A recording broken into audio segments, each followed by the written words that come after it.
Hello everyone, কি খবৰ সকলোৰে আশা কৰো সকলো ভালে আছা মই প্ৰাঞ্জল গগৈ তোমালোকক কনসেপ্ট কেয়াৰ অন্যটা ক্লাছলৈ পুনৰবাৰ স্বাগতম জনাইছো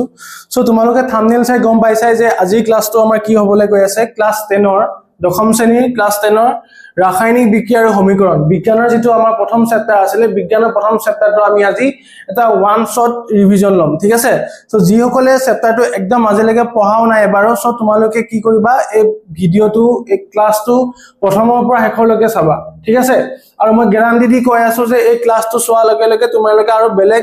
ক্লাছ চাবৰ দৰকাৰ নাথাকে ঠিক আছে আৰু বোৰ্ডত বা তোমালোকৰ যিবিলাক আগন্তুক যিবিলাক প্ৰি টেষ্ট এক্সাম আহি আছে বা এটা ছমাহিলী পৰীক্ষা হৈ গৈছে অলৰেডি প্ৰি টেষ্ট হওক বা ফাইনেলতে হওক সো তোমালোকে এইটো ক্লাছৰ পৰা বহুতখিনি উপকৃত হবা আৰু তাৰ পৰা মই এইটো বিশ্বাস যে তোমালোকৰ বেলেগৰ পৰা কোৱেশ্চনছ আহিব নোৱাৰে তো আজি আমি চেপ্টাৰটোৰ বিষয়ে যিখিনি ডিসকাস কৰিম এই ক্লাছটোত সো তাৰ পৰা তোমালোকৰ বোৰ্ডত কোৱেশ্চনছ আহিব সো ভালদৰে তোমালোকে চাবা আৰু এখন নোটবুকত তোমালোকে যিবিলাক মই কথা কম মেকিন তোমালোকে নোট কৰি যাবা ঠিক আছে সো বেছি দেৰি নকৰি আমি ক্লাছটো আজি আৰম্ভ কৰো সো প্ৰথম কথাটো হ'ল আমি সকলোৱে জানো যে বিজ্ঞানত আমাৰ তিনটা পাৰ্ট থাকে ফিজিক্স কেমিষ্ট্ৰি আৰু বায়োলজি সো কেমিষ্ট্ৰি আমি এটা পাৰ্ট যিটো হ'ল ৰাসায়নিক বিক্ৰিয়া আৰু সমীকৰণ ঠিক আছে যত আমি কি পঢ়িম ৰাসায়নিক বিক্ৰিয়া কেনেকৈ হয় ঠিক আছে কেমিক্যাল ৰিঅ্যাকশন এটা কেনেকৈ হয় আৰু সমীকৰণবিলাক আমি কেনেকৈ উপস্থাপন কৰিম এই বিষয়ে আমি জানিম ঠিক আছে তো বলা ক্লাছটো আৰম্ভ কৰো প্ৰথম কথা আমি জানিব লাগিব পৰিৱৰ্তন কেনেকৈ হয় যে পদাৰ্থ এটা পৰিৱৰ্তন কেনেকৈ সংঘটিত হয় সো পদাৰ্থ এটা পৰিৱৰ্তন বুলি ক'লে প্ৰথম কথাটো ইয়াতে কি আহি যাব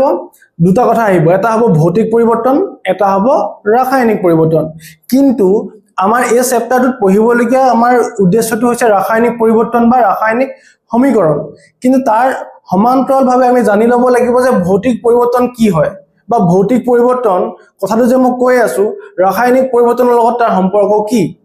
ঠিক আছে সো এতিয়া সাপোজ এই যেটো পেন লৈ আছো বা এটা সাপোজ মই বটল লৈ আছো পানী বটল বা পেনটো যদি মই ভাঙি দিও বা বেকা কৰি দিও বেন্ড হৈ যাব সো বেন্ড হলে কি হ'ব আকৌ মই সিধা কৰিব পৰা অৱস্থা থাকিব ন তো এটো যেতিয়া সাপোজ এটা বটল মই ললো পানী বটলটো মই কি কৰিলো অলপ বেন্ড কৰি দিলো বেকা কৰি দিলো খুটুমুটু কৰি দিলো তাক আকৌ আমি আগৰ অৱস্থাত আনিব পাৰিম যেনেকে আমি যে ঘৰত ইউজ কৰো কেন্ডেল বা মমবাতি যেতিয়া জ্বলি কি হয় গলি যায় নে নাযায় মম গলি যায় সো মম গলি যোৱাৰ পাছত যেটো মানে একাঠা হ'ব এটা সময়ত হেখিনি আকৌ কি কৰিব পাৰি আকৌ মমে পাম আমি মানে মমৰ পৰা মমে পাম ঠিক আছে যেনেকে এটো এটা কি হল আইস কিউব এটা বৰফৰ টুকুৰা তো বৰফৰ টুকুৰাবোৰ এটা সময়ত কি হয় গলি যোৱাৰ পিছত কি হ'ব পানী আৰু পানীৰ পৰা আমি কি পাব পাৰো বৰফৰ টুকুৰাটো আমি ফ্ৰিজত ৰাখি আমি কি পাব পাৰো বৰফৰ টুকুৰাটো আকৌ পাব পাৰো সো যিবিলাক পৰিৱৰ্তনৰ কথা মই এতিয়া তোমালোকক এক্সাম্পল দিলু সেই পৰিৱৰ্তনবিলাক কি আমি গম পাইছো সিমিলাৰিটিজ কি আছে তাতে আগৰ অৱস্থালৈ পুনৰ হিহঁতক কি কৰিব পাৰি ঘূৰাই নিব পাৰি আৰু হে তেনেদৰে আগৰ অৱস্থালৈ ঘূৰাই নিব পৰা যিবিলাক আমাৰ প্ৰক্ৰিয়া থাকিব সেই প্ৰক্ৰিয়াক আমি কি বুলি কম ভৌতিক প্ৰক্ৰিয়া বা ভৌতিক পৰিৱৰ্তন বুলি কম ঠিক আছে সো কি লিখা আছে যিকোনো পদাৰ্থৰ এক সেকেন্ড ওকে যিকোনো পদাৰ্থৰ ভৌতিক ধৰ্মৰ পৰিৱৰ্তন হলে তাক ভৌতিক পৰিৱৰ্তন বোলে ভৌতিক ধৰ্মৰ পৰিৱৰ্তন মানে যিবিলাক ফিজিক্যাল চেঞ্জ বটলৰ কথা কলো মমৰ কথা কলো এটা বৰফৰ টুকুৰা কথা কলো হয়নে ঠিক আছে এই পৰিৱৰ্তনক কি কৰিব পাৰি সাধাৰণতে আগৰ অৱস্থালৈ ঘূৰাই আনিব পাৰি আগৰ অৱস্থালৈ আমি ঘূৰাই আনিব পাৰো সাপোজ আৰু এটা এক্সাম্পল মই দিও এখন চকী যদি আমি ভাবো চেয়াৰ এখনৰ কথা চকীখন আমি কিহৰ পৰা বনাম কাঠৰ পৰা বনাম হয়নে কাঠৰ পৰা চকী বনাম চেয়াৰ বনাম সো কাঠৰ পৰা আমি কি কৰিম চকীখন আলটিমেটলি কি হৈ আছে কাঠেটো হৈ আছে তাৰ মানে কি ইয়াৰ ভৌতিক অৱস্থা আমি আকৌ ঘূৰাই পাব পাৰো মানে কাঠৰ পৰা কাঠেটো হৈ আছে কাৰণ তেনেকুৱা ধৰণৰ কথা কিন্তু অপজিটলি যদি আমি চাও ৰাসায়নিক পৰিৱৰ্তনৰ কথা যেহেতু আমাৰ এই চেপ্টাৰটোত কি দৰকাৰ হ'ব ৰাসায়নিক পৰিৱৰ্তনৰ কথাই দৰকাৰ হ'ব যেহেতু কেমিক্যাল ৰিঅ্যাকশন এন্ড ইকুয়েশনৰ কথা আমি পঢ়িবলৈ গৈ আছো সো ৰাসায়নিক পৰিৱৰ্তনটো কি হয় যে ৰাসায়নিক ধৰ্মৰ যদি পৰিৱৰ্তনক আমি কি বুলি কওঁ ৰাসায়নিক পৰিৱৰ্তন বুলি কওঁ তাৰ মানে কথাটো কি হ'ল ইয়াতে মই কি দেখাইছো এখন তোমালোকে গ্ৰাফিক্স দেখি আছা ইয়াতে দেখিছা কি খৰি অলপ জ্বলি আছে তে খৰিখিনি জ্বলিছে মানে কি জুই কেনেকৈ জ্বলে আমি সকলোৱে জানো যে অক্সিজেনৰ উপস্থিতিত কি জ্বলে জুই জ্বলে তাৰ মানে জুই জ্বলিবৰ কাৰণে কিহৰ উপস্থিতি দৰকাৰ হ'ল আমাৰ অক্সিজেনৰ দৰকাৰ হ'ল আৰু যেতিয়া অক্সিজেনৰ উপস্থিতি জুই জ্বলিব জ্বলাৰ পাছত কি হ'ব এটা সময়ত এখিনি কি হৈ যাব জ্বলি শেষৰ পাছত ছাই হৈ যাব নে নাই হ'ব তো এই কাঠৰ পৰা যে ছাই বনি গ'ল জ্বলি হোৱাৰ পাছত তো ছাইখিনি আমি কাঠ বুলি ক'ব পাৰিম জানো নোৱাৰো দ্যাট মিন্স ৰাসায়নিক পৰিৱৰ্তনত কি হয় এই পৰিৱৰ্তনক কেতিয়াও তাৰ আগৰ অৱস্থালৈ ঘূৰাই আনিব নোৱাৰি তো একবাৰ চেঞ্জ হৈছে মিন্স সি চেঞ্জ হৈ গ'ল তাক আমি কেতিয়াও সেই বস্তুটোকে আগৰ অৱস্থালৈ ঘূৰাই আনিব নোৱাৰো বুজি পাইছা ইমানখিনি লাগে ভৌতিক পৰিৱৰ্তন আৰু ৰাসায়নিক পৰিৱৰ্তনৰ মাজত ডিফাৰেন্সটো কি সো এক্সামত তোমালোকক এইবিলাক নুহুদে ঠিক আছে ভৌতিক পৰিৱৰ্তন কি ৰাসায়নিক পৰিৱৰ্তন নুহুদে কিন্তু তোমালোকে এইটো জনা দৰকাৰ যে ভৌতিক পৰিৱৰ্তনত সদায় কি কৰিব পাৰি আগৰ অৱস্থালৈ ঘূৰাই আনিব পাৰি ঠিক তেনেদৰে অপজিটলি কি হ'ব ৰাসায়নিক পৰিৱৰ্তনত হিহঁতক কেতিয়াও কি কৰিব নোৱাৰি আগৰ অৱস্থালৈ ঘূৰাই আনিব নোৱাৰি বুজি পাইছা ইমানখিনি লাগে সো তোমালোকে যিখিনি মই ইয়েলো কালাৰ হাইলাইট কৰা আছে বা যিখিনি মই ষ্টাৰ মাৰ্ক কৰি দিম তোমালোকে সেইখিনি কি কৰিবা নোটবুকত নোট ডাউন কৰি যাবা ঠিক আছে বুজি পাইছা ইমানখিনি লাগে আৰু এটা কথা মই কৈ থওঁ তোমালোকৰ যদি কিবা ডাউট থাকে আমাৰ ইয়াৰ কিবা যদি সুধিব লগা থাকে এইটো নম্বৰ তোমালোকে আমাক কন্টাক্ট কৰিব পাৰা ঠিক আছে এইটো নম্বৰ কন্টাক্ট কৰিব পাৰা যদি আমাৰ পিডিএফ বিলাক লাগে বা নোটস ৰিলেটেড কিবা যদি মেটেৰিয়েলছ লাগে সো তোমালোকে আমাৰ টেলিগ্ৰাম ফেসবুক আৰু ইনষ্টাগ্ৰামত তোমালোকে কন্টাক্ট কৰিব পাৰা আৰু বিশেষকৈ টেলিগ্ৰাম গ্ৰুপটো তোমালোকে এড হৈ লবা তাতে আমাৰ কনসেপ্ট কেয়াৰ নামতে আছে সো তোমালোকে তাতে এই নোটছখিনি তাতে পাই যাবা ঠিক আছে তো বেছি দেৰি নকৰো নেক্সট স্লাইডত আমি যাব বিচাৰিছো নেক্সট স্লাইডটো হ'ব ওকে এতিয়া তোমালোকৰ কাৰণে এটা কোৱেশ্চন লৈ আহিছো সো ইয়াতে মই কি ক'ব এটা কথা থাকি গৈছে যে এটো যিটো ক্লাস আমাৰ 1 হ'বলৈ গৈ আছে এই ক্লাসত তোমালোকে কোৱেশ্চনছ পাবা ঠিক আছে এক্সামত আহিব লগা মোস্ট প্ৰবেবল কোৱেশ্চনছ তোমালোকে ইয়াতে পাবা সো ক্লাসটো তোমালোকে স্কিপ অলপ নকৰিবা তো ইম্পৰ্টেন্ট কোৱেশ্চনছ তোমালোকে স্কিপ হৈ যাব যদি স্কিপ কৰা ঠিক আছে ওকে সো ফাৰ্স্ট কোৱেশ্চনটো কি আহি গ'ল যিখিনি আমি অলৰেডি ডিসকাস কৰিছো সিম্পল কোৱেশ্চন ঠিক আছে একদমই সহজ কোৱেশ্চন লিখিছা তোমালোকে স্ক্ৰিনত যে তলৰ কোনটোক ৰাসায়নিক বিক্ৰিয়াৰ উদাহৰণ বুলি ক'ব পাৰি বা তলৰ কোনটো ৰাসায়নিক বিক্ৰিয়াৰ উদাহৰণৰ এটা এক্সাম্পল হয় অপচন নম্বৰ এ কি দিয়া আছে বৰফ গলি যোৱাটো ৰাসায়নিক বিক্ৰিয়া হ'ব পাৰে নে নোৱাৰে অলপ আগত আমি পঢ়িলো যে ৰাসায়নিক বিক্ৰিয়া হলে কি হ'ব লাগিব যে তা পুনৰ আগৰ অৱস্থালৈ ঘূৰাই আনিব পৰা নাযাব বৰফ যদি গলি যায় সেই গলি যোৱা বৰফখিনি কি হ'ব পানীখিনি আমি আকৌ বৰফ বনাব নোৱাৰো জানো পাৰো তাৰ মানে ৰাসায়নিক বিক্ৰিয়া কি হ'ব নোৱাৰে যেহেতু আগৰ অৱস্থাত ঘূৰাই পাব পাৰো সো অপচন নম্বৰ এ টো কি হ'ব এলিমিনেট হৈ যাব অপচন নম্বৰ এ টো আমি ৰং হৈ যাব ঠিক আছে নেক্সট হ'ল কাঠৰ টুকুৰা জ্বলা অলপ আগত মই কি এক্সাম্পল লৈছিলো যে কাঠৰ টুকুৰাই হওক বা কাগজৰ টুকুৰাই হওক যিকোনো টুকুৰা এটা জ্বলিব হলে বা যিকোনো বস্তু জ্বলিব হলে আমাৰ কিহৰ দৰকাৰ আছে অক্সিজেনৰ দৰকাৰ আছে ঠিক আছে আৰু যেতিয়া অক্সিজেনৰ দৰকাৰ হ'ব বা বস্তু এটা জ্বলাৰ পাছত কি হ'ব এই ছাইলৈ পৰিৱৰ্তন হ'ব তো হেতুক আমি আগৰ অৱস্থাত ঘূৰাই আনিব নোৱাৰো তাৰ মানে অক্সিজেনৰ লগত ৰিঅ্যাকচন হোৱাৰ কাৰণে কি হ'ল কাঠৰ টুকুৰা বা কিবা এটা বস্তুৰ টুকুৰা জ্বলি উঠিব পাৰে আৰু হেতুক আমি কি বুলি ক'ব পাৰো আগৰ অৱস্থালৈ ঘূৰাই আনি ল'ব নোৱাৰি তো তাক আমি কি বুলি কম ৰাসায়নিক বিক্ৰিয়া বুলি আমি ক'ব পাৰিম সো অপচন নম্বৰ বি টো কাৰেক্ট আনসাৰ লগতে আমাৰ আছিল কাগজ কটা এটো নহয় তোমালোকে জানা ৰাসায়নিক বিক্ৰিয়া হ'ব নোৱাৰে এটা কোনো ৰিঅ্যাকচন হোৱা নাই পানী উতলাটো কি হ'ব নোৱাৰে ৰাসায়নিক বিক্ৰিয়া উদাহৰণ হ'ব নোৱাৰে সো আমি গম পালো যে ৰাসায়নিক বিক্ৰিয়া উদাহৰণ ইয়াতে কোনটো হ'ব option number B is the correct answer ঠিক আছে কাঠৰ টুকুৰা জ্বলাটো ৰাসায়নিক বিক্ৰিয়া উদাহৰণ হ'ব ঠিক আছে ইমানখিনি লাগে বুজি পাই আছা তো নেক্সট স্লাইড ওকে এতিয়া মই যে কৈ আছো যে ৰাসায়নিক পৰিৱৰ্তন বা ইংৰাজীত কি কয় কেমিক্যাল চেঞ্জৰ কথা কৈ আছো হয়নে এই কেমিক্যাল চেঞ্জৰ কথা কৈ থাকোতে এটা বস্তুৰ বা এটা পদাৰ্থৰ কেমিক্যাল চেঞ্জ হৈছে বুলি আমি কেনেকে গম পাম প্ৰথম কথা কেমিক্যাল চেঞ্জ হৈছে নে নাই আমি গম পাম কেনেকে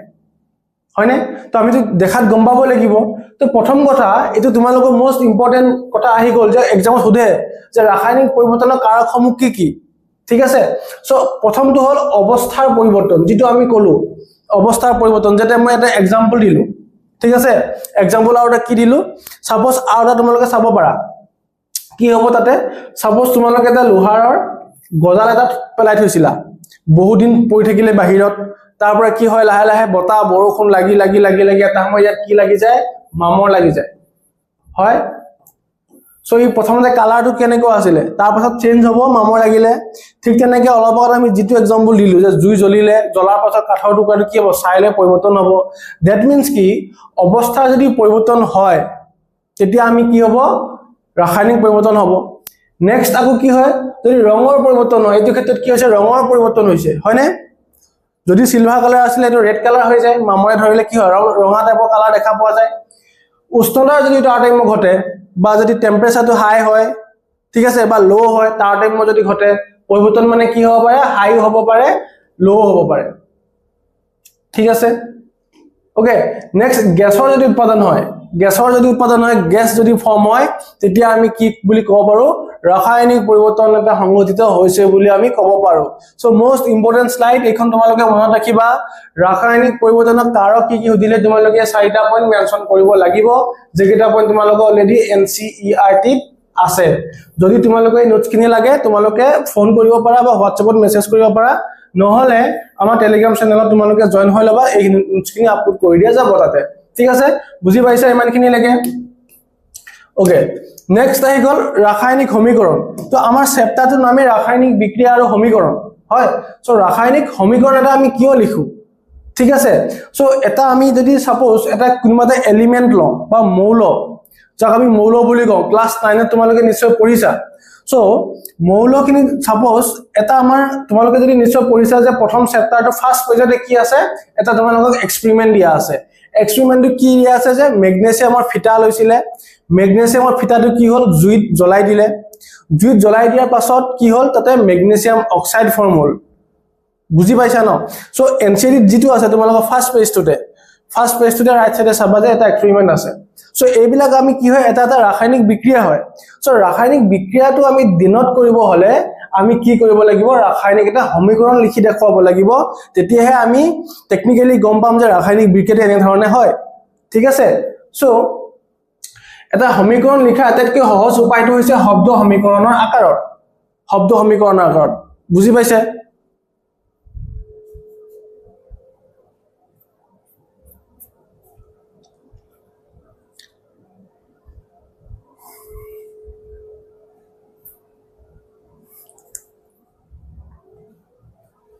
ওকে এতিয়া মই যে কলো মেগনেছিয়াম যেটো মৌল মেগনেছিয়ামৰ ফিটাটোৰ লগত কি হ'ল অক্সাইড যুগল অক্সাইড মানে কি আমি ক'ব পাৰো অক্সিজেন মানে কি বায়ুৰ উপস্থিতিত ইয়াত কি কয় জ্বলোৱা হ'ল তাৰমানে অক্সিজেনৰ উপস্থিতিত কি হ'ল জ্বলোৱা হ'ল মই অলপ আগত কৈছিলো যে অক্সিজেন থাকিলেহে জুই জ্বলিব পাৰে তো মেগনেছিয়ামৰ লগত যেহেতু অক্সিজেন এড হ'ল তেতিয়া কি ফৰ্ম হয় মেগনেছিয়াম অক্সাইড ফৰ্ম হয় MgO বুলি আমি লিখো কেমিক্যালি ঠিক আছে সো মেগনেছিয়াম প্লাস অক্সিজেন বা অক্সাইড ইকুৱেল মেগনেছিয়াম অক্সাইড এনেকৈ আমি লিখো ঠিক আছে এই লিখাটোক আমি কি কৰিব নোৱাৰো সহজে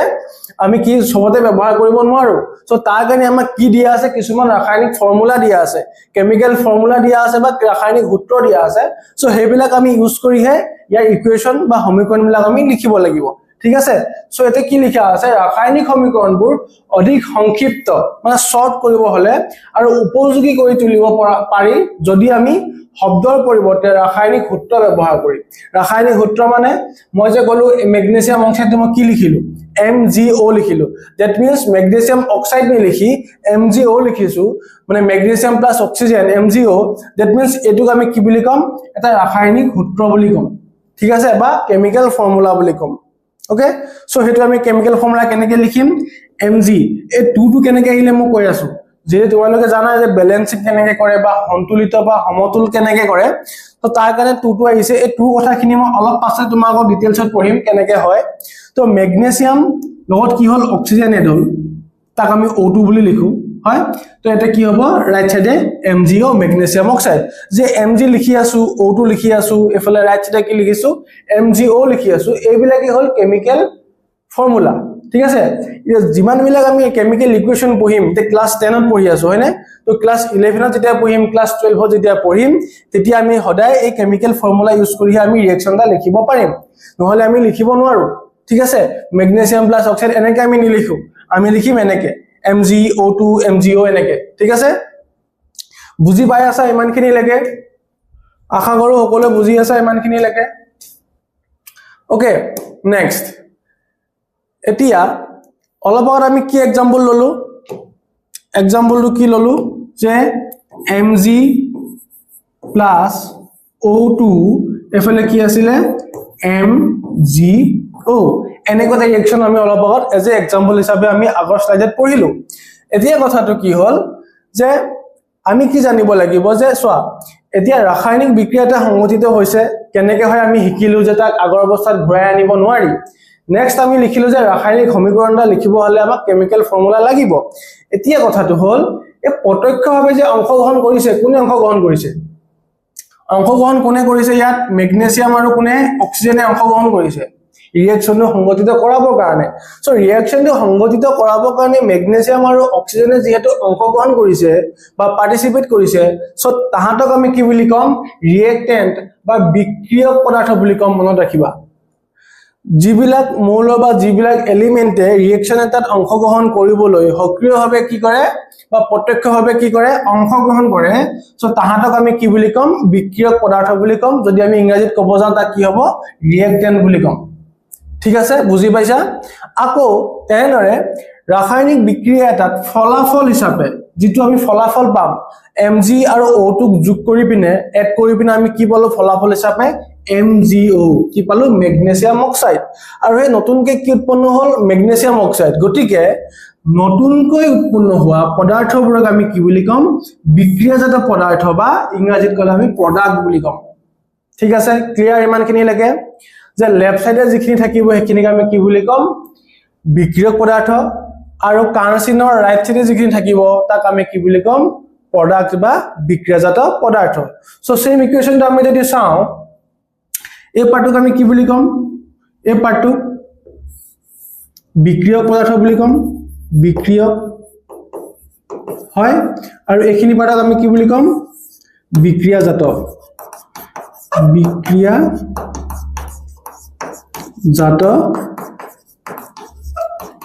পদাৰ্থ ঠিক আছে বুজি পাইছা ইমানখিনি লাগে এটা কথা মনত ৰাখিবা কাৰ্চিনৰ বাহতে যিখিনি থাকিব সেইখিনিক আমি কি বুলি কম বিক্ৰিয়ক পদাৰ্থ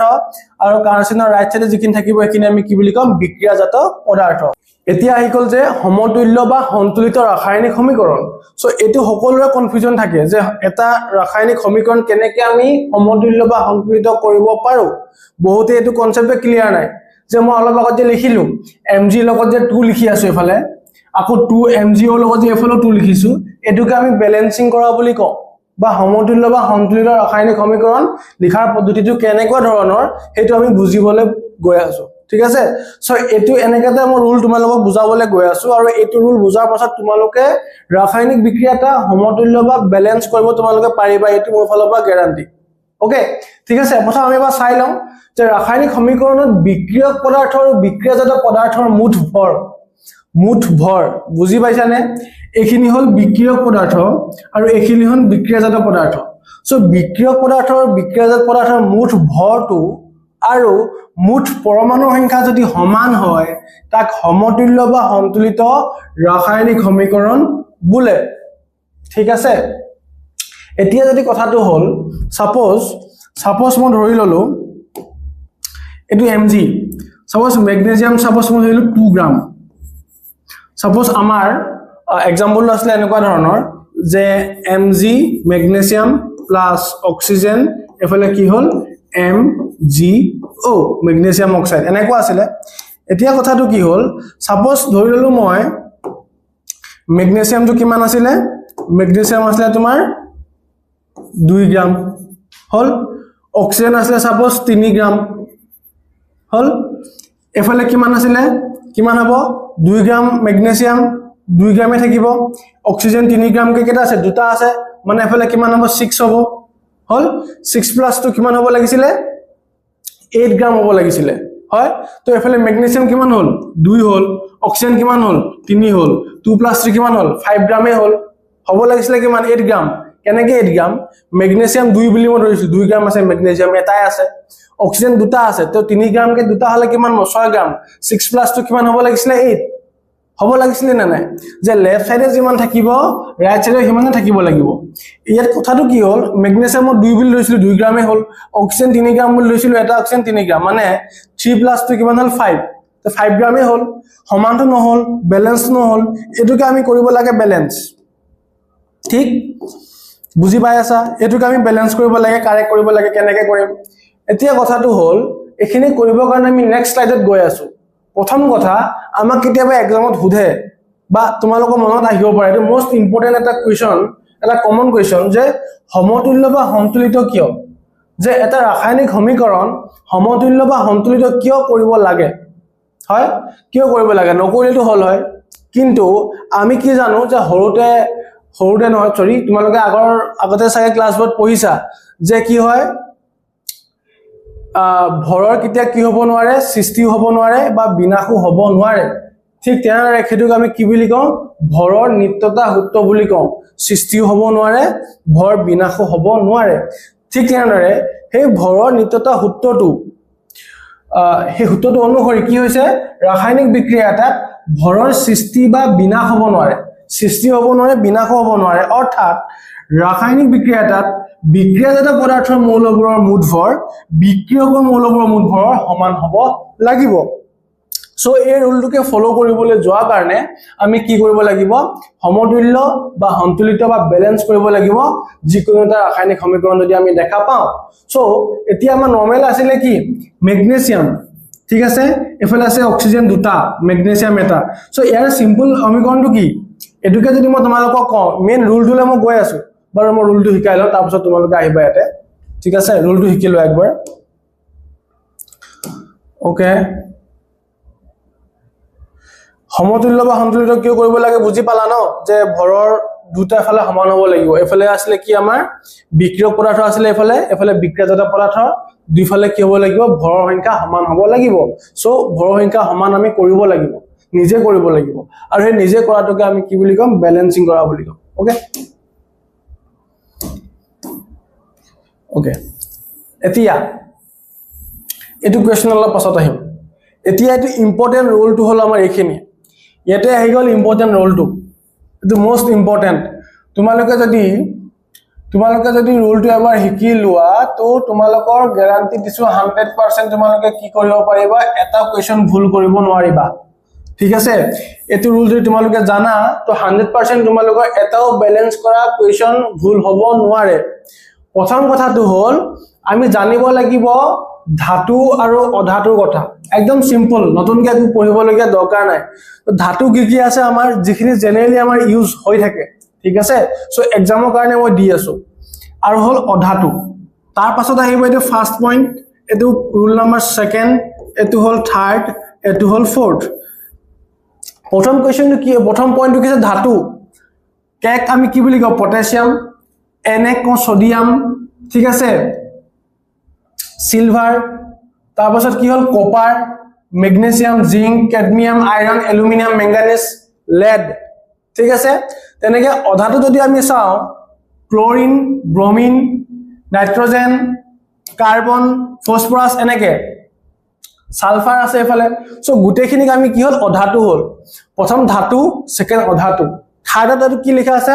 অক্সিজেন এটো হল অক্সিজেনৰ কথা লেখা আছে কিয় লেখা আছে মই কৈ আছো অক্সিজেন এটো কি হল হাইড্রোজেন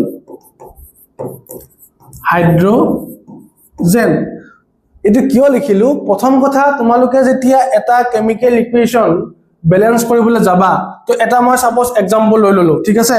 এটা মই एग्जांपल লৈ ললো एग्जांपलটো হৈ গল যেটো অলপ মই কমনলি লৈ আছিলো ম্যাগনেসিয়াম প্লাস অক্সিজেন এফালে হল ম্যাগনেসিয়াম অক্সাইড এটো ব্যালেন্স কৰিব লাগে এটো মই কেনেকৈ ব্যালেন্স কৰিম এইগিটা ৰোলৰ পৰা ৰোল নাম্বাৰ 1 2 3 and 4 প্ৰথম কথাটো হল তোমালোকে ধাতু কিটা ব্যালেন্স কৰি লবা ধাতু ইয়াতে ধাতু কি দেখিছা ম্যাগনেসিয়াম হয় ম্যাগনেসিয়াম ধাতু হয় আছে না ধাতুত আছে ম্যাগনেসিয়াম আছে সো ম্যাগনেসিয়াম যদি ধাতু হয় ম্যাগনেসিয়াম তোমাৰ প্ৰথম ব্যালেন্স কৰিম ঠিক আছে দুই ফালে তো ইয়াতে ম্যাগনেসিয়াম এটা আছে আৰু এফালে ম্যাগনেসিয়াম এটা আছে ইয়াত কোনো ব্যালেন্স কৰিবলগীয়া দৰকাৰ নাই হব এ ম্যাগনেসিয়ামো এটা আছে এফালে এটা আছে মই ব্যালেন্স কৰিব লাগিব নালাগে দুইফালে সমানই আছে এটা ওকে নেক্সট অধাতু কিটা চাবা ইয়াতে অধাতু কিবা আছে নেকি নাই অনলি অক্সিজেন আমি দেখিছো অক্সিজেন মানে 1 টো আমাৰ ফুলফিল হল 2টো আমি নাপালো দেন ডাইৰেক্ট আমি জাপ মাৰি আহি ক'ত আহিম পইণ্ট নম্বৰ 3 ধাতুখিনি প্ৰথম কি কৰিবা বেলেন্স কৰিবা মই ইয়াত বেলেন্স কৰিব লগা হোৱা নাই নেক্সট অধাটো কৰিব লাগিছিল অধাটো ইয়াতে নাই ৰিএকচনটোত পইণ্ট নম্বৰ 3 কি আছে অক্সিজেন আহি যাবা তাৰ পাছত তুমি কি কৰিবা অক্সিজেনত বেলেন্স কৰিবলৈ চাবা ইয়াতে কি হ'ল অক্সিজেন দুটা আছে হয় অক্সিজেন যদি এফালে দুটা আছে তো ইয়াতে চোৱা অক্সিজেন কেটা আছে এটা কাৰেক্ট অক্সিজেন কেটা আছে এটা সো হে অক্সিজেনটো কি কৰিব লাগিব বেলেন্স কৰিব লাগিব সো দুটা অক্সিজেন আছে সো এফালে মই এটা 2 এড কৰি দিম হল 2 এড কৰি দিম এতিয়া কথাটো হল এই ৰুল কিটা ফলো কৰি আহি থাকুতে তাৰ পাছত অক্সিজেন হল নেক্সট হেকত কি হ'ব হাইড্ৰোজেনক বেলেন্স কৰিবলৈ চাবা বেলেগ এক্সাম্পলত আমি এখিনি গম পামে এতিয়া কথাটো হল এই ৰুলটো ফলো কৰি আহি থাকুতে যদি আগৰ যদি কিবা ধাতুৰ যদি কিবা বেলেন্সটো খেলিমেলি হয় সো তোমালোকে আকৌ পুনৰ আৰম্ভণিৰ পৰা আৰম্ভ কৰিব লাগিব ঠিক আছে পুনৰ কি কৰিব লাগিব আৰম্ভণিৰ পৰা তোমালোকে কৰিব লাগিব গুটেখিনি কেনেকে ইয়াতে মই এখিনলৈকে বুজি আছিলা যে mg আৰু mg ধাতুৰ লগত মই কৰি আছিলো ধাতুটো যেটো বেলেন্স হৈ আছে এটা আৰু এটা আছে ধাতুটোৰ লগত মই কথা নাপাতিলো কাৰেক্ট নেক্সট মই বিচাৰিলো ৰুল মতে অধাটো ইয়াত একো নাই দেখা পোৱা নাই থাৰ্ডতে আমি পালো অক্সিজেন গতিকে অক্সিজেনৰ ওচৰলৈ আহিলো অক্সিজেনৰ আছে দুটা সো এফালে অক্সিজেন দুটা দিব কাৰণে মই 2 এটা এফালে এড কৰি দিলো কারেক্ট সো 2 টো যেতিয়া মই দি দিলো 2 টো দি দিয়াৰ কাৰণে অক্সিজেন দুটা হৈ গল ম্যাগনেসিয়াম দুটা হৈ গল যেহেতু ম্যাগনেসিয়াম আমি অলৰেডি বেলেন্স কৰি দিছিলো কিন্তু ইয়াৰ বেলেন্সিংটো কি হল খেলিমেলি হৈ গল সো ম্যাগনেসিয়াম দুটা যে ইয়াত এড কৰিলো ইয়াতে এতিয়া মই কি কৰিব লাগিব 2 এটা এড কৰি দিব লাগিব কারেক্ট সো 2 mg ম্যাগনেসিয়াম দুটা অক্সিজেন দুটা ম্যাগনেসিয়াম দুটা অক্সিজেন দুটা এটো কি হল বেলেন্স হৈ গল এটো সিম্পল আছিল অক্সিজেনটো হেখৰ পাছত আমি কলৈ আহিলো হয় হাইড্ৰোজেনক বিচাৰিলো হয় হাইড্ৰোজেনক আমি বেলেন্স কৰিলো হয় যদি আমি হাইড্ৰোজেনক বেলেন্স কৰোতে আকৌ যদি মেটেল বা নন মেটেলৰ কিবা এটা খেলিমেলি হৈ গল হয় তেতিয়া আমি পুনৰ আগৰ পৰা প্ৰথমৰ পৰা আৰম্ভ কৰিব লাগিলে হয় যত ম্যাগনেসিয়ামটো যদি এটা খেলিমেলি হৈ গৈছিল ম্যাগনেসিয়ামটো আকৌ আমি মিলাব লাগিব ঠিক আছে সো এই ৰুল কিটা ফলো কৰি আমি দুটামান আৰু কোৱেশ্চনছ কৰি চাও দুটামান কোৱেশ্চন আমি সলভ কৰি চাও তো তেতিয়া আমি গম পাম প্ৰথম তোমালোকে একবাৰ মই ৰিভাইজ কৰাই দিও মনত ৰাখি লোৱা প্ৰথম তোমালোকে ধাতু কিটা বেলেন্স কৰিবা ধাতু দুইফালে বেলেন্স কৰাৰ পাছত আহি যাবা কোড অধাতু কিটা বেলেন্স কৰিবা অধাতু কিটা বেলেন্স কৰাৰ পাছত কোড আহিবা অক্সিজেনত আহিবা বেলেন্স কৰিবলৈ অক্সিজেন বেলেন্স কৰি হোৱাৰ পাছত কোড আহিবা হাইড্ৰোজেনত আহিবা আৰু এইকিটা বেলেন্স কৰি থাকুতে মাজতে যদি কিবা এলিমেন্টৰ ধাতু বা অধাতুৰে হওক কিবা যদি খেলিমেলি হৈ যায় ইটুক লগত ইটুক মিলাব যাওঁতে তো আকৌ তোমালোকে ধাতুৰ পৰা ষ্টাৰ্ট কৰিবা আকৌ অধাতুৰ পৰা আহিবা আকৌ অক্সিজেনৰ পৰা আহিবা সাপোজ বোলে অক্সিজেনটো বেলেন্স কৰে ধাতুৰ কিবা এটা খেলিমেলি হৈ গল আকৌ ধাতুৰ পৰা ষ্টাৰ্ট কৰি দিবা অধাতু অক্সিজেন হাইড্ৰোজেন এনেকে ঠিক আছে বুজি পাইছা সো আমি এতিয়া দুটামান কোৱেশ্চনছ কৰি লওঁ তেতিয়া আমি ভালদৰে বুজি পাম ঠিক আছে ওকে এতিয়া এইকিটা বেলেন্স হোৱা নাই এগিটা আমি কেনেদৰে বেলেন্স কৰিম যেটো মই অলপ আগত তোমালোকক ৰুলটো শিকাইছিলো এই ৰুলটো চাই আমি কৰিম প্ৰথম কথা এটি কি দি আছে আয়ৰন ঠিক আছে আয়ৰনটো কি হয় ধাতু এফালে আছে আয়ৰন কিমান তিনিটা আয়ৰন আছে এফালে এটা আয়ৰন আছে তাৰ মানে মই কি কৰিম 3 এটা এড কৰি দিম হল আয়ৰন তিনিটা ধাতুৰ পাছত কি চাব কৈছিলো মই অধাতু কি আছিল অধাতু ইয়াতে নাই যিখিনি আমি চাইছিলো আমাৰ চাৰ্টখনত নেক্সট মই কি চাব কৈছিলো অক্সিজেন তো অক্সিজেন ইয়াতে কিমান আছে এটা আছে এফালে কিটা আছে 4টা আছে অক্সিজেন তো এফালে অক্সিজেন আছে 4টা এফালে আছে এটা তো মই কি কৰিম এটা 4 এড কৰি দিম কারেক্ট তো ইয়াতে কি হল অক্সিজেন 4টা হল এতে অক্সিজেন 4টা আছে কারেক্ট আয়রন মিলি গল অক্সিজেন মিলি গল এফালে যদি সোয়া হাইড্ৰোজেন কিটা আছে দুটা মই কি আছিল ৰুলটোত অক্সিজেন হেক কৰাৰ পাছত আমি কোড আহি যাম হাইড্ৰোজেনৰ ওচৰত আহি যাম সো হে ৰুল মতে আহিলো অক্সিজেন হেক কৰিলো তাৰপিছত আহিলো হাইড্ৰোজেন কিমান আছে দুটা এফালে যদি হাইড্ৰোজেন দুটা আছে এফালে কিমান হল 4 2 জাৰ 8 হল 4 দুগুণ 8টা হৈ গল তাৰ মানে হাইড্ৰোজেন খেলিমেলি হৈ আছে তো হাইড্ৰোজেন এনে 8টা হৈ আছে এফালে মই কেটা বনাব লাগিব এতিয়া 8টা বনাব লাগিব দ্যাট মিন্স এটা মই 4 কৰি দিম 4 দুগুণ 8টা হাইড্ৰোজেন হ'ব বেলেন্স হৈছে না চেক কৰা আয়ৰন 3টা এফালে আয়ৰন 3টা হয় এফালে হাইড্ৰোজেন কেটা 4 দুগুণ 8টা এফালে হাইড্ৰোজেন 4 দুগুণ 8টা অক্সিজেন কেটা আছে 4টা আছে এফালে কেটা আছে অক্সিজেন 4টা আছে হয় ৰুলটো ফলো হৈছে সো সেই ৰুলটো মতে তোমালোকে কৰিবলৈ চাবা একদম ইজি হৈ যাব কাৰো এটা কোৱেশ্চন ভুল হ'ব নোৱাৰে নেক্সট সিমিলাৰলি নেক্সট কোৱেশ্চনটো চোৱা নেক্সট কোৱেশ্চনটো আমি প্ৰথম কোৰ পৰা ষ্টাৰ্ট কৰিম ধাতুৰ পৰা ধাতু কি আছে ইয়াতে জিংক ৰাইট তো জিংকক আমি ব্যালেন্স কৰিম প্ৰথম তো জিংক এফালে আছে এটা এফালে জিংক আছে এটা তো ব্যালেন্স কৰা কোনো দৰকাৰ নাই যদি পাছত বেলেগ গিটা ব্যালেন্স কৰে যদি খেলিমেলি হয় তেতিয়া আমি চাম কিন্তু প্ৰথম ইনিশিয়ালি কি আছে জিংকক ব্যালেন্স কৰিব চাইছো জিংকক কোনো ব্যালেন্স কৰিব লগিয়া নাই জিংকৰ পাছত ধাতু আৰু কিবা আছে নেকি নাই তো নেক্সট আহিলে আমি অধাতু কাৰণে যেটো চাৰ্ট এটা আমাৰ আছিল ৰুলছ কিনিত অধাতু যদি চোৱা সালফাৰ কেটা আছে এটা এতে কেটা আছে এটা ইয়াতে ব্যালেন্স কৰিব নালাগে ঠিক নেক্সট আহিম কোত অক্সিজেনত তাৰ পাছত আছিল হাইড্ৰোজেনত এতিয়া যদি চোৱা অক্সিজেন আছে 4টা এফালে কেটা আছে অক্সিজেন আছে 4টা হল আকৌ এফালে হাইড্ৰোজেন কেটা আছে দুটা হাইড্ৰোজেন এফালে আছে দুটা এটো obviously ব্যালেন্স হৈ আছে এটো ব্যালেন্স কৰিব লগা দৰকাই নাই জিংক আছে এটা এফালে জিংক আছে এটা কেতিয়াবা এনেকৈ কোৱেশ্চন তোমালোক গিৰিব ব্যালেন্স কৰা বুলি সো যদি ব্যালেন্স হৈ থাকে তোমালোকে ব্যালেন্স কৰা দৰকাৰে নাই জিংক আছে এটা হাইড্ৰোজেন আছে দুটা সালফাৰ আছে এটা এটো সালফাৰ আছে এটা অক্সিজেন আছে 4টা অক্সিজেন আছে 4টা সো এটো ব্যালেন্স হৈ আছে এটা ব্যালেন্স কৰা কোনো দৰকাৰে নাথাকে এতিয়া কথাটো হল নেক্সট কোৱেশ্চনটো চোৱা নেক্সট কোৱেশ্চনটো কি দিয়া আছে CH4 + O এফালে কি দিয়া আছে CO2 + H2O ঠিক আছে এতিয়া এটো হল question number 1 question number 2 question number 3 টো তোমালোকৰ কাৰণে হোমৱৰ্ক থাকিল আশা কৰিছো তোমালোকে কমেন্ট সেকশনত জনাবা ঠিক আছে হোমৱৰ্কটো জনাবা CH4 + O এফালে কি আছে CO2 + H2O এটো তোমালোকে ব্যালেন্স কৰিবা নিজে আৰু কমেন্ট সেকশনত জনাবা ঠিক আছে 1 আৰু 2 টো বুজি পাইছাই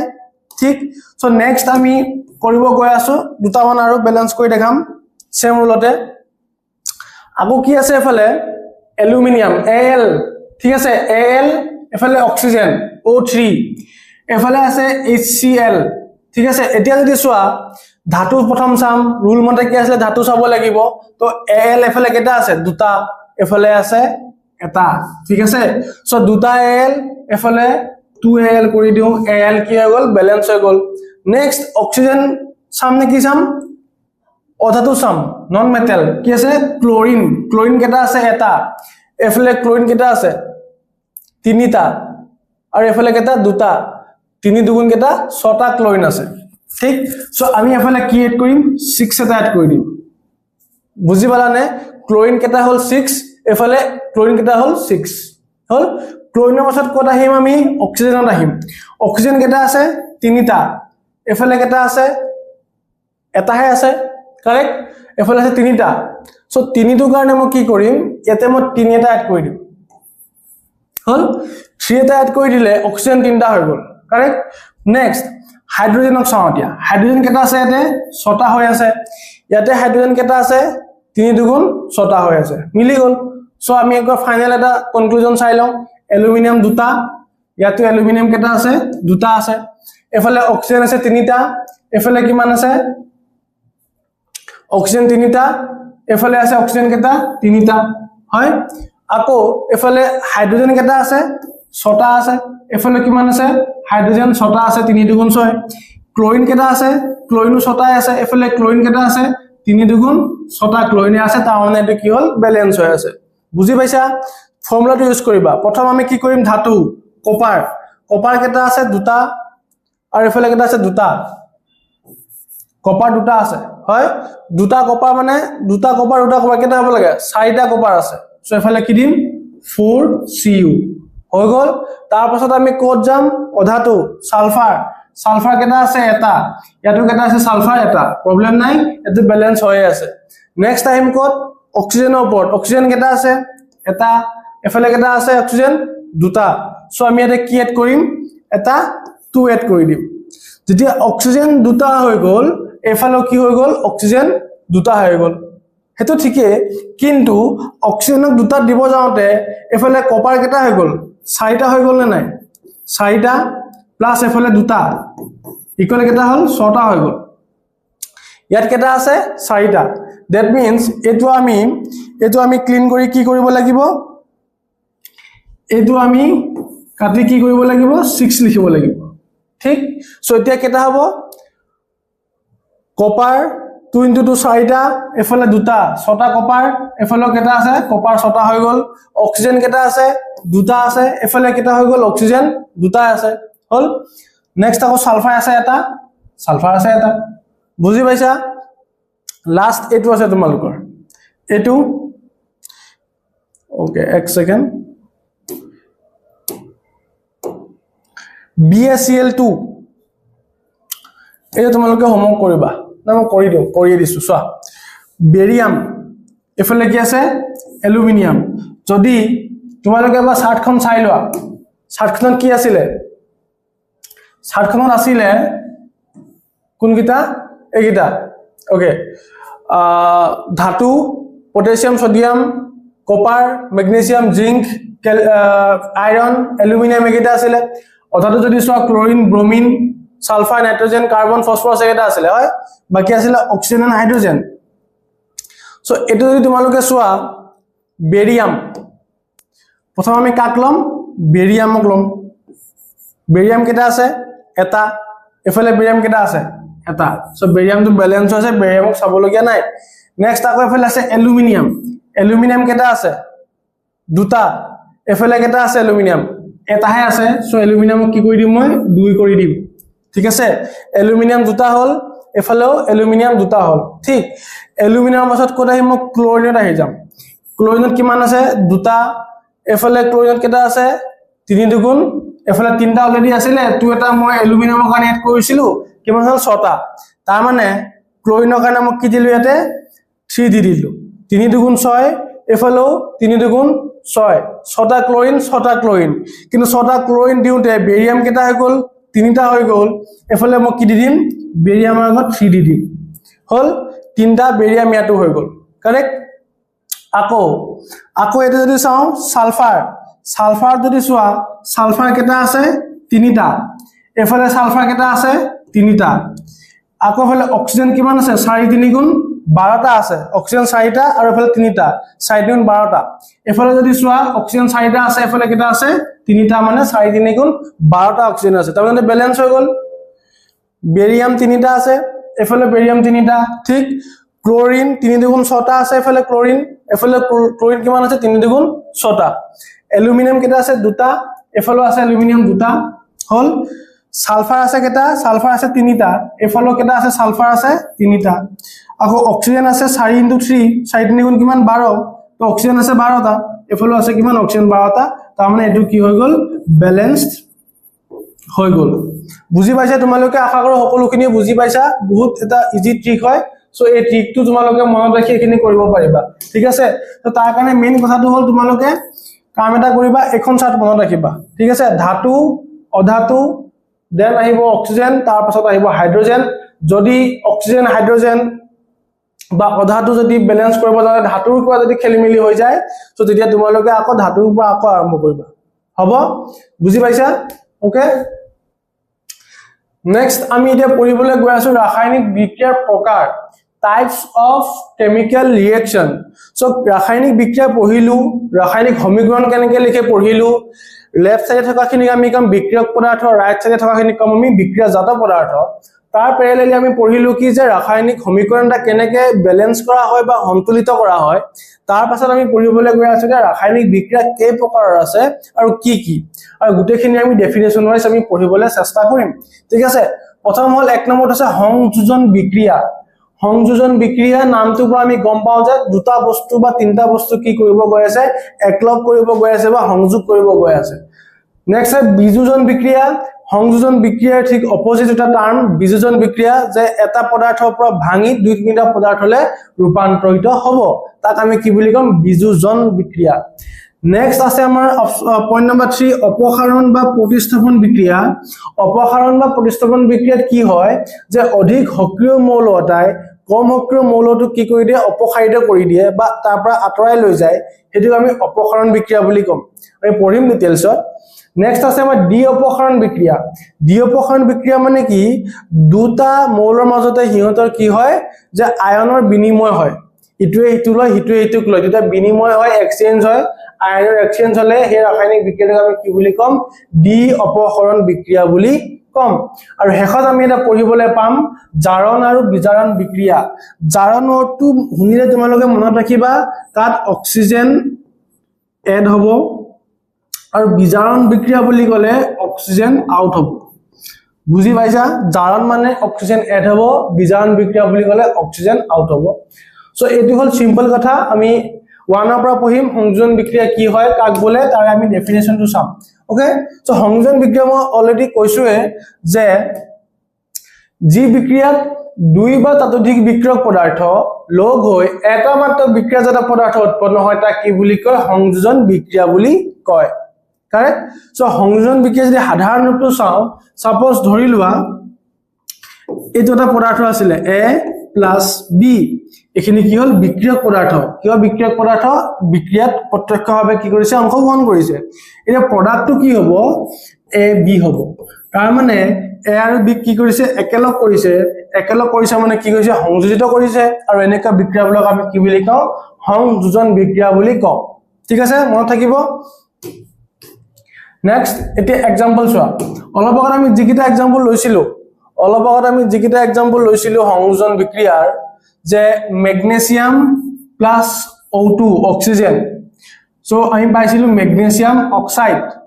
সো তোমালোকে যদি মেগনেসিয়ামৰ এই ছবিখন নিশ্চয় দেখিছা যে মেগনেসিয়ামৰ ফিটা এপাত জ্বলাইছে বাৰ্নাৰ ঠিক জ্বলোৱাৰ পাছত ইয়াত কি দেখিছা যে ধোঁৱা ওলাইছে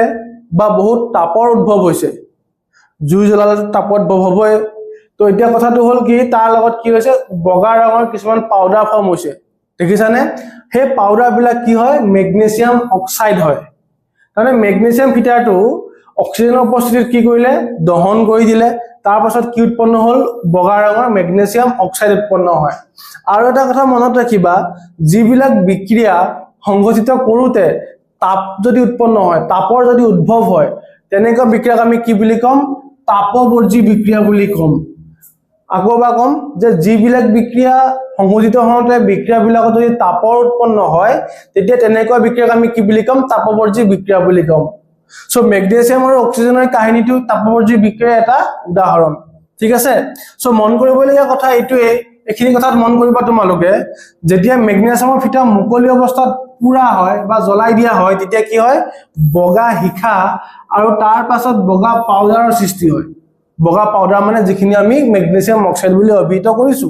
এই বগা পাউডাৰখিনি হৈছে মেগনেসিয়াম অক্সাইড ঠিক আছে এই বগা পাউডাৰখিনি কি হয় মেগনেসিয়াম অক্সাইড হয়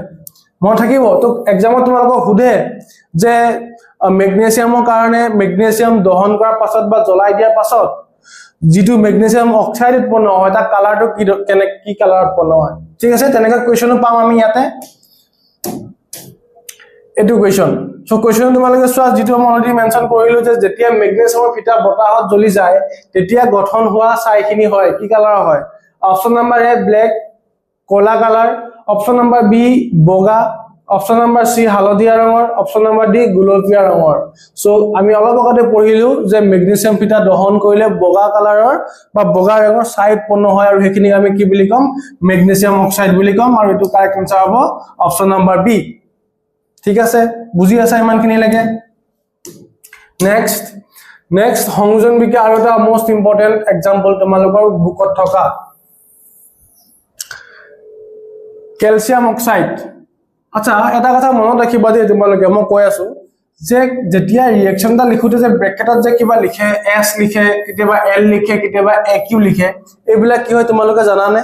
তো এইবিলাক হৈ গল যত s বুলি লিখে বা l বুলি লিখে এনে পদাৰ্থটোৰ অৱস্থাটো লিখা যায় বা পদাৰ্থটোৰ কোনটো ষ্টেটত আছে সো CaO লিখিছে তাতে s লিখিছে s মানে কি সলিড মানে গোটা অৱস্থাত আছে H2O L লিখা আছে তাৰ মানে কি লিকুইড ফৰ্মত আছে আৰু CaOH হলটো এক পঢ়ে ক্যালসিয়াম হাইড্ৰক্সাইড বুলি ই আছে একুয়াছ মানে কি হয় ই তাৰ মানে যেটো আমাৰ বহুত বেছি কি হয় অলপ জুলিয়াও নহয় বহুত বেছি ডাঠ আকাৰৰ মানে ঠিক আছে তাক আমি কি বুলি কওঁ একুয়াছ বুলি কওঁ ওকে এতিয়া কথাটো একদম লিকুইড নহয় মানে এতিয়া কথাটো হল যেতিয়া আমি ক্যালসিয়াম অক্সাইডক আমি কি বুলি কওঁ কমন নেম হল পুৰাচুনক যেতিয়া আমি পানীৰ লগত মিক্স কৰি দিও ৰিঅ্যাকশন ঘটাই দিও তেতিয়া কি হয় হিথিলিত চূণ বুলি কয়, যাক আমি কওঁ কেলছিয়াম হাইড্ৰক্সাইড। আৰু এইটোত কি হয়, তাপ উৎপন্ন হয়, আৰু ইয়াক কি বুলি কয়, তাপবৰ্জী বিক্ৰিয়াৰ এটা উদাহৰণ বুলি ধৰা যায়। সো তোমালোকক কেতিয়াবা যদি সোধে যে তাপবৰ্জী বিক্ৰিয়া কি হয়, সো মই অলৰেডি তোমালোকক ক'লো যে যি বিক্ৰিয়া তাপ উৎপন্ন হয় তাক তাপবৰ্জী বিক্ৰিয়া বোলে। এক্সাম্পল যদি সোধে তোমালোকে লিখিব পাৰা এইটো। অলপ আগত আমি যেটো পঢ়িলো magnesium plus oxide, magnesium oxide, এইটো তোমালোকে লিখিব পাৰা। ওকে, এইটো তোমালোকে মন কৰিবা,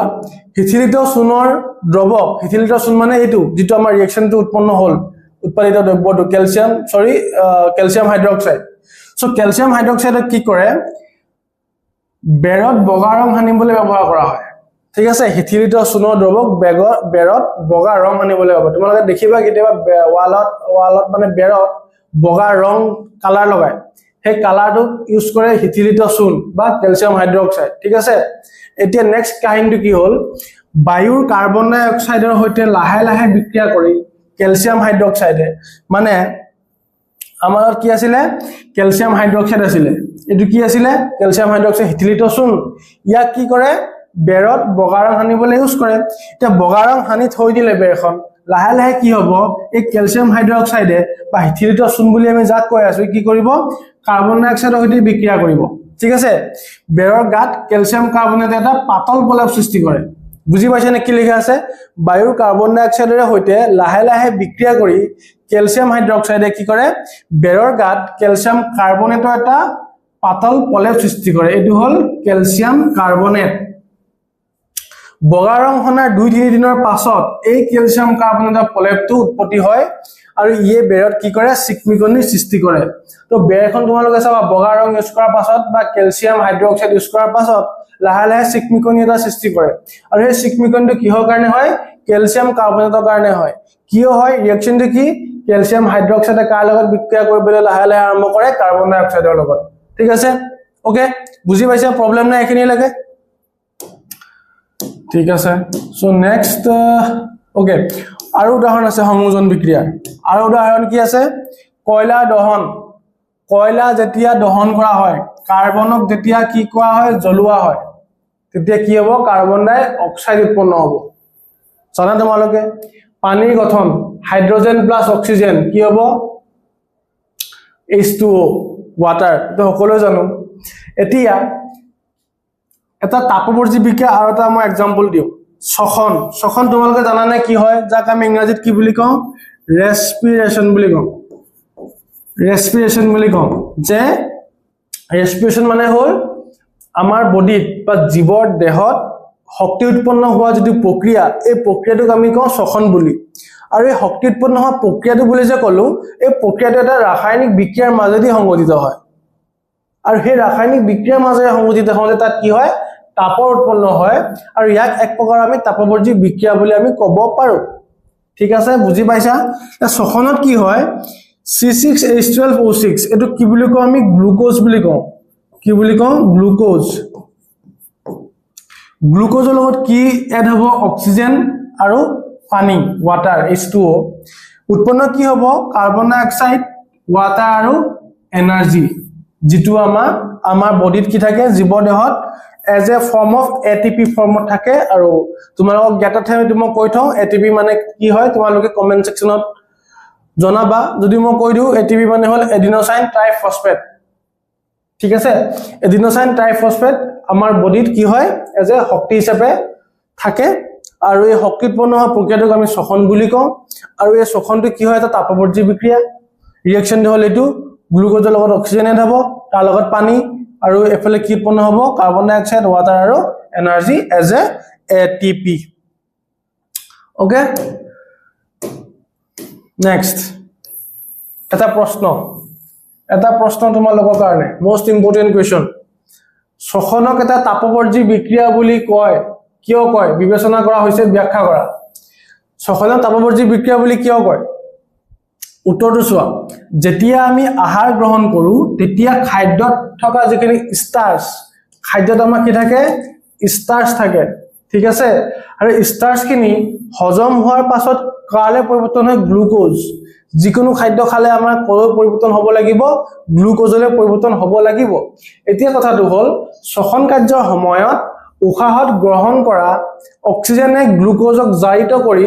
কাৰ্বন ডাই অক্সাইড পানী আৰু অতিৰিক্ত তাপ শক্তি বৰ্জিত কৰে এই তাপ শক্তি আমাৰ আৱশ্যকীয় শক্তি যোগান ধৰে গতিকে শ্বসন এটা কি হয় তাপবৰ্জী বিক্ৰিয়া হয় ঠিক আছে বুজি পাইছা ইমানখিনি লাগে ওকে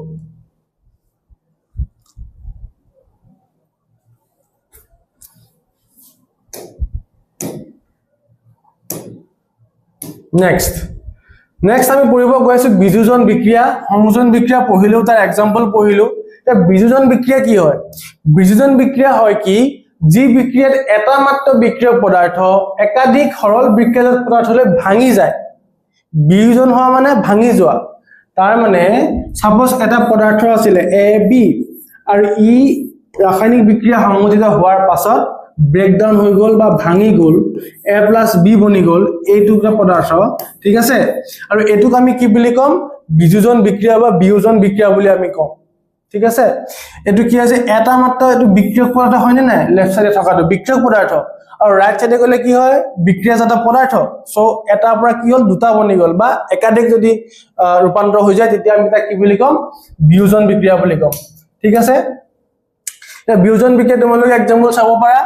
এটো আমি চাইছিলো কি আছিল ক্যালসিয়াম কাৰ্বনেটক কি বুলি কয় CaCO3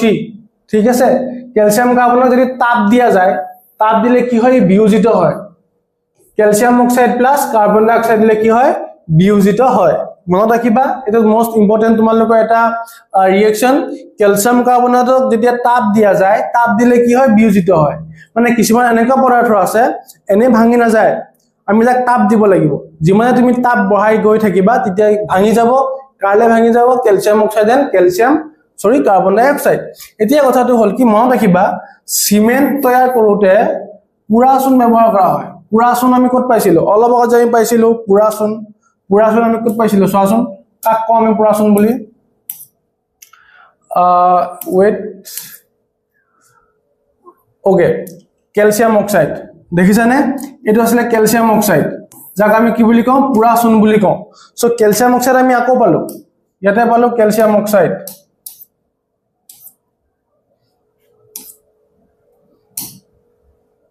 ওকে ঠিক আছে যেটো আমাক ক্যালসিয়াম কাৰ্বনেটটো ভাঙি কি হল ক্যালসিয়াম অক্সাইডলৈ পৰিৱৰ্তন হল এই ক্যালসিয়াম অক্সাইডটো কি হয় সিমেন্ট তৈয়াৰ কৰাত এই ক্যালসিয়াম অক্সাইডটো ব্যৱহাৰ কৰা হয় মনত ৰাখিবা এটো কাৰ কাৰণে সিমেন্টৰ কাৰণে সিমেন্ট বনাবৰ কাৰণে ব্যৱহাৰ কৰে ইন্ডাষ্ট্ৰি ঠিক আছে যেতিয়া এটা বিয়োজন বিক্ৰিয়া তাপ প্ৰয়োগ কৰি ঘটোৱা হয় তাক কি বুলি কয় তাপীয় বিযোজন বুলি কোৱা হয় যে নামটো পৰা তোমালোকে গম পাবা যে তাপ দিছু কাৰণে ক্যালসিয়াম কাৰ্বনেটটো ভাঙি গল কালে ভাঙি গল ক্যালসিয়াম অক্সাইড আৰু কাৰ্বন ডাই অক্সাইডৰ কাৰণে অক্সাইডলে সো তাপ দিয়াৰ কাৰণে যেটো ভাঙি গল বা বিয়োজিত হল হেকাৰণে আমি তেনেকা বিক্ৰিয়া কি বুলি কম তাপীয় বিযোজন বুলি কম মন থাকিব নেক্সট এটা তাপীয় বিযোজন আৰু কেটামান চোৱা তাপীয় বিয়োজন বিক্ৰিয়াৰ উদাহৰণ কিন্তু যাক আমি কি দি আছো তাপ দি আছো সো ইয়াতে যদি চোৱা তোমালোকে আইৰন সালফেট FeSO4 তাক আমি যেতিয়া আমি তাপ প্ৰয়োগ কৰি দিম তেতিয়া কি হ'ব sulphur dioxide and sulphur trioxide SO3 হ'ব লাগিছিল ferrous oxide plus sulphur trioxide and sulphur dioxide এটো তোমালোকৰ বুকত আছে যে আয়ৰন সালফাৰ যেতিয়া তাপ দিম তেতিয়া ফেৰাছ অক্সাইড প্লাস SO3 হ'ব লাগিছিল এটো sulphur trioxide and sulphur dioxide SO2 ঠিক আছে lead nitrate PbNO3 যদি আকৌ আমি তাপ দি দিম কি হয় lead oxide plus nitrogen dioxide আৰু এফালে কি হ'ব অক্সিজেন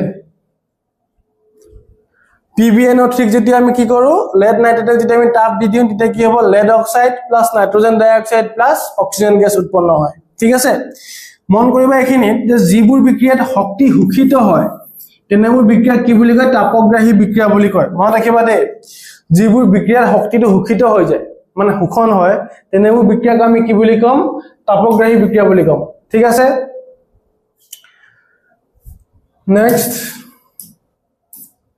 নেক্সট প্ৰশ্নটো চোৱা এটা কোৱেশ্চন আছে ভাল কোৱেশ্চন তোমালোকৰ এক্সামৰ কাৰণে মোস্ট ইম্পৰ্টেন্ট কোৱেশ্চন হয় এটো মনত ৰাখিবা যে তাপ পোহৰ আৰু বিদ্যুৎ শক্তিৰে সংগঠিত বিযোজন বিক্ৰিয়া একোটাকৈ সমীকৰণ লিখা যে বিয়োজন বিক্ৰিয়াৰ কাৰণে আমি কি দিব পাৰো তাপো দিব পাৰো পোহৰো দিব পাৰো বিদ্যুৎ শক্তিও প্ৰয়োগ কৰিব পাৰো তেতিয়া আমি বিয়োজিত কৰিব পাৰো সো অপচন নম্বৰ এ টো কি হৈ গল যি বিক্ৰিয়াত তাপ শক্তি শোষিত হয় তাৰ উদাহৰণটো কি হৈছে ক্যালসিয়াম কাৰ্বনেটক আমি কি কৰিলো ক্যালসিয়াম অক্সাইডলে ভাঙি দিলো আৰু কাৰ্বন ডাই অক্সাইড গেছ পালো কিহৰ কাৰণে পালো তাপ প্ৰয়োগ কৰাৰ কাৰণে পালো গতিকে তাপ প্ৰয়োগ কৰি বিয়োজন কৰা এটা এক্সাম্পল হৈ গল এটো ঠিক বি টু সোৱা যি বিক্ৰিয়াত পোহৰ শক্তি শোষিত হয় পোহৰ শক্তি শোষিত হলে পোহৰ শক্তি শোষিত হৈ কি হৈছে বিয়োজন ঘটিছে ভাঙি গৈছে হয় নেক্সট যি বিক্ৰিয়াৰ বিদ্যুৎ শক্তি ব্যৱহাৰ কৰা হয় এতে কি হৈছে H2 আমি কি দিছো বিদ্যুৎ শক্তি দিছো ইলেক্ট্ৰিসিটি সো বিদ্যুৎ শক্তি দিয়াৰ কাৰণে কি হৈছে হাইড্ৰোজেন আৰু অক্সিজেনৰে ভাঙি গৈছে বা বিয়োজিত হৈছে এনেকুৱা নহয় যে অকল তাপ দিলে হয় সূৰ্য পোহৰটো হ'ব বিদ্যুৎ শক্তি দিলেও হ'ব ঠিক আছে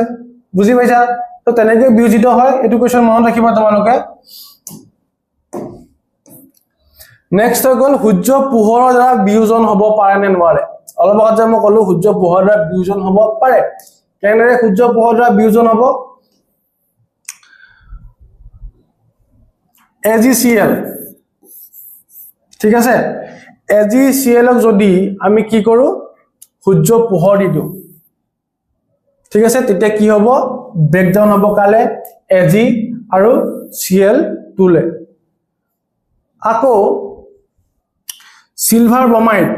AgBr কি বুলি কয় সিলভাৰ ব্ৰমাইড বুলি কয় Ag টো সিলভাৰ বুলি কয় তো সিলভাৰ ব্ৰমাইডক আমি কি দিও সূৰ্য পোহৰ যদি দিও কি হ'ব সিলভাৰ প্লাস ব্ৰমিন ঠিক আছে সো মন কৰিবা এখিনি যে এই কাৰণে সূৰ্য পোহৰৰ পৰা ৰক্ষা পাবলৈ AgCl আৰু AgBr কি কৰে কলা ৰঙৰ বটলত ৰখা হয় যাতে সূৰ্য পোহৰ তাতে সোমাব নোৱাৰে সূৰ্য পোহৰ যেতিয়া Ag আৰু Br সৰি সিলভাৰ ব্ৰমাইড বা সিলভাৰ ক্লোৰাইড যদি মানে সূৰ্য পোহৰ পৰিবলে হয় তেতিয়া কি হ'ব ব্ৰেকডাউন হ'ব বা বিয়োজন বিক্ৰিয়া সংঘটিত হ'ব সেই কাৰণে তাৰ পৰা ৰক্ষা পাবৰ কাৰণে কি কৰে কলা ৰঙৰ বটলত ভৰাই থৈ দিয়ে ব্ল্যাক এন্ড হোৱাইট ফটোগ্ৰাফিত ব্যৱহাৰ কৰা হয় এটো AgBr মন ৰাখিবা এটো তোমালোকৰ বুকতে আছে ব্ল্যাক এন্ড হোৱাইট ফটোগ্ৰাফিত কি ব্যৱহাৰ কৰা হয় বুলি ক'লে AgBr ঠিক আছে ওকে মনত ৰাখিবা এখিনি নেক্সট আছে এটো ফটোগ্ৰাফিত ব্যৱহাৰ হোৱা বিক্ৰিয়াত উল্লেখ কৰা এই বিক্ৰিয়াটো কি শক্তি ব্যৱহাৰ হয় ফটোগ্ৰাফিত ব্যৱহাৰ হোৱা বিক্ৰিয়াটো হৈছে সিলভাৰ ব্ৰমাইডৰ বিয়োজন যে অলপ আগত আমি পঢ়িলো ইম্পৰ্টেন্ট কোৱেশ্চন সিলভাৰ ব্ৰমাইডৰ যেতিয়া বিয়োজন হ'ব কাৰ উপস্থিতিত সূৰ্য পোহৰৰ উপস্থিতিত তেতিয়া কি হ'ব সিলভাৰ আৰু ব্ৰমিন হলে কি হ'ব ব্ৰেকডাউন হ'ব আৰু ইয়াতে কোন শক্তি ব্যৱহাৰ হয় কাৰ শক্তি ব্যৱহাৰ হয় সূৰ্যৰ শক্তি ব্যৱহাৰ হয় সানলাইট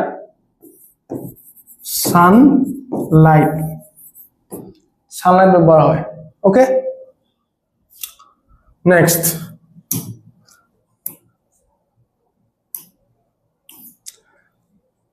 হৈ গল আমাৰ 3 নম্বৰ আৰু কি আছিল প্ৰতিস্থাপন বিক্ৰিয়া কি হয় প্ৰতিস্থাপন বিক্ৰিয়া মই অলপ আগত তোমালোকক কৈছিলো যে যি বিক্ৰিয়াত এটা সক্ৰিয় মৌল হয় ঠিক আছে তো সক্ৰিয় মৌল এখন চাৰ্ট আছে মই তোমালোকক টেলিগ্ৰামত সেন্ড কৰি দিম গমে পাবা তোমালোকে যে এটা সক্ৰিয় মৌল দ্ৰৱ এটাৰ পৰা ক্ৰম সক্ৰিয় মৌলটোক অপসাৰিত যদি কৰে তেতিয়া এটা কি বুলি কয় অপসাৰণ বা প্ৰতিস্থাপন বিক্ৰিয়া বুলি কয় মনত ৰাখিবা অধিক সক্ৰিয় মৌল এটাই দ্ৰৱ এটাৰ পৰা কি কৰে কম সক্ৰিয় মৌলটোক অপসাৰিত কৰে বা আঁতৰাই পেলায় ঠিক আছে তা কি বুলি কয় অপসাৰণ বা প্ৰতিস্থাপন বিক্ৰিয়া বুলি কয় সো সাধাৰণ ৰূপটো যদি চোৱা A + BC আছিলে সাপোজ ধৰি লোৱা A + BC এটো কি হ'বগে AC + B কেনেকে AC + B hall so A টো কি আছিলে অধিক সক্ৰিয় মৌল আছিলে অধিক সক্ৰিয় মৌল হোৱাৰ কাৰণে C লৈ ললে তো B টো কি হৈ গল অকলশৰীয়া হৈ গল তাৰমানে AC + B হৈ গল বুজি পাইছা না কথাটো সো যেনেকে এটো কি আছিলে আইৰন এফালে আছে কপাৰ সালফেট অধিক সক্ৰিয় মৌল আইৰনে কি কৰিব SO4 লৈ ললে আইৰন সালফেট তাৰ পাছত এফালে কি হৈ গল কপাৰ থাকি গল ঠিক তেনেদৰে zinc + copper sulphate zinc sulphate + copper lead + copper chloride এফালে lead ক্লোৰাইড + কপাৰ ঠিক আছে মনত ৰাখিবলগীয়া কথা এইটোৱে যে ৰিএক্টিভিটি সিৰিজটো আমাৰ যেটো আছে যিখন মই তোমালোকক এড কৰি দিম যে ৰিএক্টিভিটি সিৰিজত থকা সিৰিজটো যদি চোৱা তোমালোকে অধিক সক্ৰিয় মৌলটো গম পাবা কম সক্ৰিয় মৌলটো গম পাবা সো অধিক সক্ৰিয় মৌলটোৱে কম সক্ৰিয় মৌলটো অপসাৰিত কৰি দিব তাৰ পাছত কি সংগঠিত হ'ব প্ৰতিস্থাপন বিক্ৰিয়া সংগঠিত হ'ব ঠিক আছে ওকে নেক্সট কি আহিব আমাৰ ডি অপসাৰণ বিক্ৰিয়া যত মই কৈছিলো যে আয়নৰ যদি এক্সচেঞ্জ হয় বা আয়নৰ যদি বিনিময় হয় ওকে সো ডি অপসাৰণ বিক্ৰিয়াত কি হ'ব জি বিক্ৰিয়াত বিক্ৰিয়ক আৰু বিক্ৰিয়ক পদাৰ্থ দুটাৰ মাজত যদি আয়নৰ বিনিময় হয় তাৰ মানে AB + CD AD + CD এটো যদি চোৱা AB + CD এফালে কি হ'ব AD + AB + CD এতে হ'ব AD + CB এনেকুৱা হ'ব এতিয়া এটা কি হ'ল ইহতৰ মাজত কি হ'ব আয়নৰ বিনিময় হ'ব ঠিক আছে এটা প্ৰবলেমটো কি হ'ল এ লগত ডি গুচি গল ওকে বি লগত সি গুচি গল ওকে ঠিক আছে সাপোজ এটো পজিটিভ আয়ন এটো নেগেটিভ আয়ন এটো পজিটিভ আয়ন এটো নেগেটিভ আয়ন যে এক্সচেঞ্জ হ'ব ইহঁত নিজৰে মাজতে তাৰ মানে এটো পজিটিভ আয়নে এটো পজিটিভ সৰি ই নেগেটিভ আয়ন আছিল ন বি টু নেগেটিভ আয়ন তো ইয়াৰ কাৰ লগত যাব সি লগত যাব এটো পজিটিভ আয়ন আছিল ই কাৰ লগত যাব ডি লগত যাব সো এ ডি আৰু সি বি গঠন কৰিব সো আমি এক্সাম্পলটো চালে আমি গমে পাম এক্সাম্পল যদি এবাৰ চাই দিও কি হ'ব সোডিয়াম সালফেট Na2SO4 আৰু এফলে কি আছে বেৰিয়াম ক্লোৰাইড সো ইহঁতি কি হয় পজিটিভ এণ্ড নেগেটিভ এতিয়া কি হ'ব ইহঁতৰ মাজত কি হ'ব আয়নৰ বিনিময় হ'ব আয়নৰ বিনিময় হয় মানে কি সোডিয়ামৰ যেটো পজিটিভ আয়ন আছিল সোডিয়ামে কাৰ লগত যাব ক্লোৰিনৰ লগত যাব ক্লোৰাইড আয়নৰ লগত সোডিয়াম প্লাস ক্লোৰিন নেগেটিভ তো সোডিয়াম ক্লোৰাইড ফৰ্ম কৰিব ঠিক আকৌ বেৰিয়ামে কাৰ লগত যাব হেকত বেৰিয়ামে কাৰ লগত যাব barium positive barium sulphate so এফালে কি হ'ব বেৰিয়াম সালফেট তাৰ মানে আলটিমেটলি কথাটো কি যে ইহতৰ মাজত কি হৈছে আয়নৰ বিনিময় হৈছে সো তোমালোকে জানিব লাগিব সোডিয়াম পজিটিভ SO4 নেগেটিভ ঠিক আছে barium positive Cl2 negative so positive আৰু নেগেটিভৰ মাজত এক্সচেঞ্জ হ'ব এফালে পজিটিভ আৰু নেগেটিভৰ মাজত এক্সচেঞ্জ হ'ব ঠিক আছে তাৰ পাছত ইহতৰ বিক্ৰিয়াজাত প্ৰডাক্টটো বনিব সো এই বিক্ৰিয়াজাত সামগ্ৰীটো ওকে বুজি পাইছা ইমানখিনি লাগে নেক্সট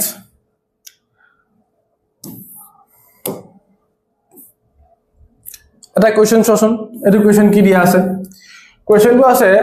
এটা বিক্ৰিয়াত দুটা যৌগই নিজৰ আয়ন বিনিময় কৰি দুটা নতুন যৌগ যদি গঠন কৰে তাক আমি কি বুলি কওঁ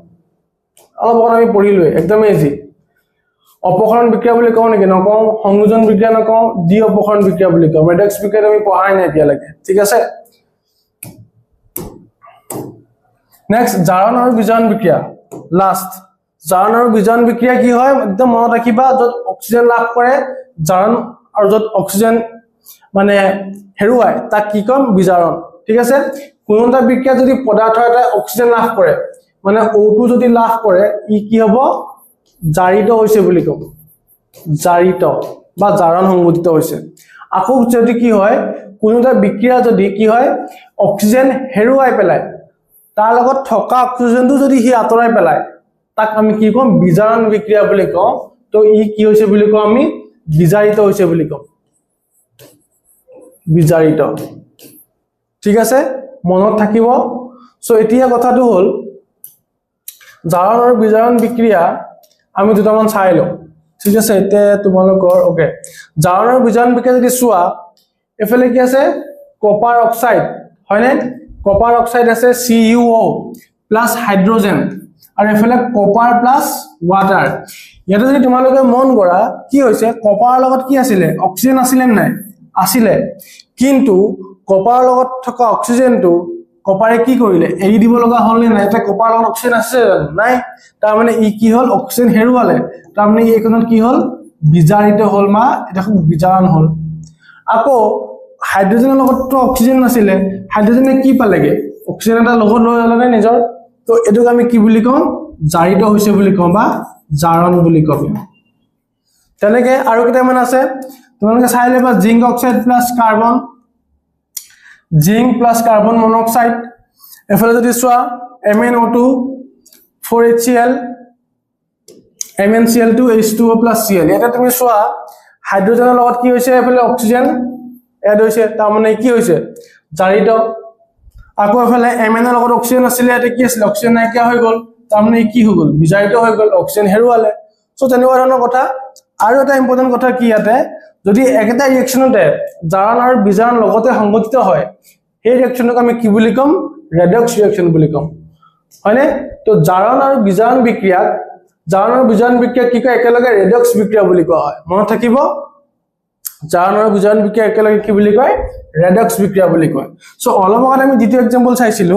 কপাৰে কি কৰিছে অক্সিজেন আছিলে প্ৰথম অৱস্থাত কপাৰে অক্সিজেন হেৰুৱালে তাৰ মানে কি হ'ল বিজাৰণ হ'ল বিজাৰণ ঠিক আকৌ হাইড্ৰোজেনৰ লগত কি আছিলে অক্সিজেন নাছিলে ই পালে অক্সিজেন তাৰ মানে ই কি হ'ল বুলি কম জাৰিত হ'ল হয় ইয়া হ'ল জাৰণ বুজি পাইছা ইমানখিনি সো ইমানখিনি আছিলে কথা ৰেডক্স বিক্ৰিয়াৰ কথাতে এটা যদি চোৱা ৰিঅ্যাকচন একেটাই কিন্তু ইয়াতে কি হৈছে বিজাৰণো হৈছে ইয়াতে কি হৈছে জাৰণো হৈছে সো তাক আমি কি বুলি কম ৰেডক্স বিক্ৰিয়া বুলি কম ঠিক আছে বুজি পাইছা আশা কৰো ইমানখিনি লাগে ভালদৰে বুজি পাই আছা নেক্সট হৈ গ'ল ক্ষয় ভৱন লাষ্ট টপিক তোমালোকৰ আৰু দুটা টপিক আছে মেবি ক্ষয় ভৱন কি হয় সো আমি যে কেতিয়াবা দেখো যে বাহিৰত বহুত দিন পৰি থকা লোহাৰ বস্তুবিলাক যে মামৰে ধৰে জহি খহি যায় এই গুটে প্ৰসেসটো কেনেকে হয় আৰু এই প্ৰসেসটো আমি ক্ষয় ভৱন বুলি কওঁ মানে বস্তুবোৰ ক্ষয় যায় নাইকিয়া হৈ যায় মানে ঠিক আছে তো তোমালোকে দেখিছাই নিশ্চয় যে লোহাৰ এনেকুৱা যদি তোমালোকে গেট বিলাক চোৱা বা লোহাৰ এনেকুৱা গাড়ী চাৰি ক'ৰবাত যদি পৰি থাকে বা তেনেকুৱা ধৰণৰ ঠিক আছে সো এতিয়া কথাটো কি হয় ক্ষয় ভৱন কি হয় এক্স্যাক্টলি ক্ষয় ভৱন হৈছে মন্থৰ গতিত মানে একদম স্লো স্পিডত হয় একদম স্লোলি এটা প্ৰক্ৰিয়া যত এবিধ ধাতুৱে মন কৰিবা ধাতু হ'ব লাগিব এবিধ ধাতুৱে বায়ুমণ্ডলত থকা গেছ যেনে জলীয় বাষ্প কাৰ্বন ডাই অক্সাইড সালফাৰ ডাই অক্সাইড এনেকুৱা যিবিলাক গেছ আছে এইবিলাকৰ লগত কি হয় প্ৰভাৱিত হয় বা ৰিঅ্যাকচন হয় আৰু এইবিলাকৰ লগত ৰিঅ্যাকচন হোৱাৰ পাছত ধাতুটোৱে কি হয় নিজস্ব গুণাগুণ হেৰুৱাই পেলায় বুজি পাইছা নে কথাটো যে ক্ষয় ভৱনক আমি এইবুলি কওঁ যে যিবিলাক ধাতু বা যিকোনো ধাতুৱে বায়ুমণ্ডলত থকা সালফাৰ ডাই অক্সাইড বা যিবিলাক আমাৰ আৰ্দ্ৰতা বা অক্সিজেনৰ উপস্থিতিত প্ৰভাৱিত হৈ যদি নিজৰ গুণাগুণ হেৰুৱাই পেলায় তাক আমি কি বুলি কওঁ ক্ষয় ভৱন বুলি কওঁ ঠিক আছে বুজি পাইছা তাৰ এটা যদি এক্সাম্পল চোৱা লুৰ ক্ষয় ভৱন দেখিছা লুৰ এনেকুৱা বহুত মামৰহে দেখিছা না নাই যদি বাহিৰত বহুত দিন পৰি থাকে বহুত মাহ বহুত বছৰ যদি এনেকে ৰ'দ বৰষুণ বতাহ যদি লাগিবলৈ হয় অৱস্থাতে এনেকুৱা হয় আমি নিশ্চয় দেখিছো সো ইয়াক কি বুলি কয় লুৰ ক্ষয় ভৱন যে হয় জহি খহি যে যায় তাক আমি কি বুলি কওঁ মামৰে ধৰা বুলি কওঁ হয়নে এনেকুৱা অৱস্থা ধৰিলে আমি কি বুলি কওঁ লুট মামৰে লগা বুলি কওঁ না নকওঁ কওঁ বুজি পাইছা ইমানখিনি নেক্সট এতিয়া লুট যে মামৰে ধৰে বৰ ঠিক আছে কথাটো হ'ল কি লুৰ বস্তু ৰঙৰ প্ৰলেপ কিয় দিয়ে তোমালোকে দেখিবা যে লুৰৰ যদি গেট এখনো লগাইছে লুৰ যদি কিবা দৰ্জাখনো লগাইছে তাতে কি হয় কালাৰ কৰি দিয়ে লগালগ কিয় ৰঙৰ প্ৰলেপটো কিয় দিয়ে উত্তৰটো চোৱা যেতিয়া কোনো লুৰ সামগ্ৰীক ৰং বুলোৱা হয় বা ৰং দিয়া হয় তেতিয়া লুৰ গাত সাধাৰণতে জলীয় বাষ্প বা কোনো আম্লিক দ্ৰব্যই সহজে বিক্ৰিয়া কৰিব নোৱাৰে অলপ আগত আমি কি বুলি কলো যে জলীয় বাষ্প বা অক্সিজেন এইবোৰ আহি কি হ'ব বতাহৰ সংস্পৰ্শত এড হ'ব ৰিঅ্যাকচন হ'ব তাৰ পাছত মামৰ ধৰা ষ্টাৰ্ট হ'ব যেতিয়া ৰং দিয়া হ'ব তেতিয়া কি হ'ব জলীয় বাষ্প বা আৰ্দ্ৰতা এইবিলাকৰ সংস্পৰ্শত সহজতে আহিব নোৱাৰে তাৰ পাছত কি হ'ব লুট মামৰ ধৰাটো কমি যাব এনেৰে লুট বৰ মামৰ ধৰা ৰোধ কৰিব পৰা যায় যাৰ ফলত কি হয় যেটো তুমি বস্তু কিনিছা বা গেটখনে হওক বা তোমাৰ দৰ্জাখনে হওক বা খিৰিকিখনে হওক কি লাষ্টিংটো বাঢ়ি যাব ঠিক আছে যদি আমি ৰং কৰি দিও বুজি পাইছা নেক্সট মামৰে ধৰা প্ৰতিৰোধ কৰিবলৈ কেইটামান পদ্ধতি আলোচনা কৰা এটো তোমালোকৰ বহুত কমন কোৱেশ্চন এক্সামৰ কাৰণে মামৰে ধৰা প্ৰতিৰোধ কৰিবলৈ কেইটামান পদ্ধতি কি প্ৰথম আমি এটা পদ্ধতি পঢ়িলো যে কি ৰং ব্যৱহাৰ কৰিব পৰা যায় হয়নে যদি লুৰ সামগ্ৰী পৃষ্ঠত ভালদৰে ৰং কৰা হয় তেতিয়া কি হয় সহজতে লুৰ পৃষ্ঠত বাহিৰা কাৰকে ক্ৰিয়া কৰিব নোৱাৰে বাহিৰা কাৰক মানে আৰ্দ্ৰতা ৰ'দ বৰষুণ এইবিলাক ঠিক আছে নেক্সট আমাৰ কন্ডিশনটো কি দিব পাৰো গ্ৰীজ আৰু তেলৰ ব্যৱহাৰ গ্ৰীজ আৰু তেল যদি ব্যৱহাৰ কৰো তেতিয়াও কি কৰিব নোৱাৰে এই মামৰ বলা যেটো বস্তু আছে ই আমাক কি কৰিব নোৱাৰে আক্ৰমণ কৰিব নোৱাৰে আৰু এটা প্ৰসেস আছে তোমালোকে জানিব লাগিব গেলভানাইজেচন প্ৰক্ৰিয়া গেলভানাইজেচন কি হয় গেলভানাইজেচন জাস্ট দুটা শব্দ মনত ৰাখিবা জিংকৰ পাতল প্ৰলেপ দিয়া প্ৰক্ৰিয়াটো ঠিক আছে লুৰ সামগ্ৰী যেতিয়া লুৰ সামগ্ৰীৰ ওপৰত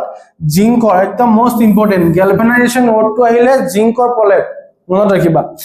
লুৰ সামগ্ৰীৰ ওপৰত যদি জিংকৰ পাতল প্ৰলেপ এটা দিয়া হয় তেতিয়া এটা কি বুলি কয় গেলভানাইজেচন প্ৰক্ৰিয়া বুলি কোৱা হয় ঠিক আছে তো তাৰ ওপৰত এতিয়া কি হ'ব নোৱাৰে মামৰ লাগিব নোৱাৰে বুজি পাইছা বা বাহিৰা কাৰকৰ ওপৰত হি ৰিঅ্যাকশন কৰিব নোৱাৰে ওকে নেক্সট হৈ গ'ল ৰেনচিডিটি বা দুৰ্গন্ধিতা কি হয় এই ৰেনচিডিটি বা দুৰ্গন্ধিতা যে আমি কেতিয়াবা কি হয় যে কিছুমান আমি চিপস পেকেট খাও বা বিস্কিট পেকেট খাও তাতে কি হয় বহুত ফুলাই থৈ দিয়ে নে নিদিয়ে কিয় ফুলাই থবলগীয়া হয় বা এক্সপায়াৰি ডেট এটা কিয় লিখিব লগা হয় যে আমুক দিনৰ পাছত বা আমুক মাহৰ পাছত খাব নোৱাৰিব এক্সপায়াৰি হৈ যাব বুজি পাইছানে কথাটো কিয় হয় তো আমি বস্তুটা প্ৰিজাৰ্ভ কৰিব লাগিব বহুত দিন খাবৰ কাৰণে সো পেকেট বিলাক যেন আমি ফুলাই থোৱা হয় বা আমি এয়াৰ টাইট কন্টেইনাৰ ইউজ কৰো যদি আমি এটা বিস্কিটৰ যদি আমি পেকেট খুলি যদি আমি এয়াৰ টাইট কন্টেইনাৰ যদি আমি ভৰাই নাথওঁ তেতিয়া কি হ'ব হেমেকি যাব বা খোৱাৰ কাৰণে উপযোগী নহব দুদিন পিছত সো কিয় আমি এটো কাম কৰিব লগা হয় আমাৰ দৈনিক ব্যৱহৃত খাদ্যসমূহ যদি মুকলি বায়ুৰ সংস্পৰ্শত আহে ঠিক আছে যদি মুকলি বায়ুৰ সংস্পৰ্শত আহে তেতিয়া কি হয় এইবোৰ তেল নাইবা চৰ্বি বায়ুৰ পৰিৱেশত জাৰিত হয় মানে তাতে কি হয় অক্সিজেন এড হ'ব আৰু অক্সিজেন যেতিয়া এড হ'ব তেতিয়া ইয়াক ৰেনচিডিটি বা কি বুলি কয় দুৰ্গন্ধিতা বুলি কোৱা হয় মানে এইবিলাক বেয়া হোৱা ষ্টাৰ্ট কৰিব লাহে লাহে আৰু ইয়াক ৰোধ কৰিব কাৰণে আমি কি কৰো খাদ্য বস্তুত প্ৰতিজাৰক ব্যৱহাৰ কৰো যাক আমি কওঁ এন্টি অক্সিডেন্ট আৰু ভালদৰে ৰাখিবলৈ বায়ুৰোধক পেকেট ব্যৱহাৰ কৰা হয় সো বায়ুৰোধক পেকেট যেনেকৈ আমি চিপছৰ পেকেট বিলাক যে ফুলি থাকে বহুত ডাঙৰ হৈ থাকে কিন্তু চিপছ কি থাকে কম থাকে এতিয়া কথাটো হ'ল কি ইমানকে ফুলি থাকে মানে তাতে গেছ সোমাই থাকে তাত কি এড কৰে নাইট্ৰজেন গেছ ইউজ কৰে ঠিক আছে যাক আমি প্ৰতিজাৰক বুলি ক'ব পাৰো নেক্সট কোৱেশ্চন তোমালোকে চোৱা তেল আৰু চৰ্বি থকা খাদ্য বস্তুত নাইট্ৰজেনৰ পৰিৱেশত পেকেটত ভৰোৱা হয় কিয় ঠিক আছে সো বায়ুত থকা অক্সিজেনৰ উপস্থিতিত বায়ুত অক্সিজেনৰ উপস্থিতি থাকে আৰু অক্সিজেনৰ উপস্থিতি আহিলে কি হয় দুৰ্গন্ধিতা বা ৰেনচিডিটি বুলি আমি জানো যিখিনি খোৱাৰ উপযোগী নহয় সো বায়ুত থকা অক্সিজেনৰ উপস্থিতিত তেল আৰু চৰ্বি জাতীয় সামগ্ৰীবোৰ কি হয় জাৰিত হয় বা অক্সিজেন এড হয় জাৰিত মানে কি অক্সিজেন এড হোৱা আৰু যিবোৰ খাবৰ বাবে কি হয় অনুপযোগী হয় বা উপযোগী নহয়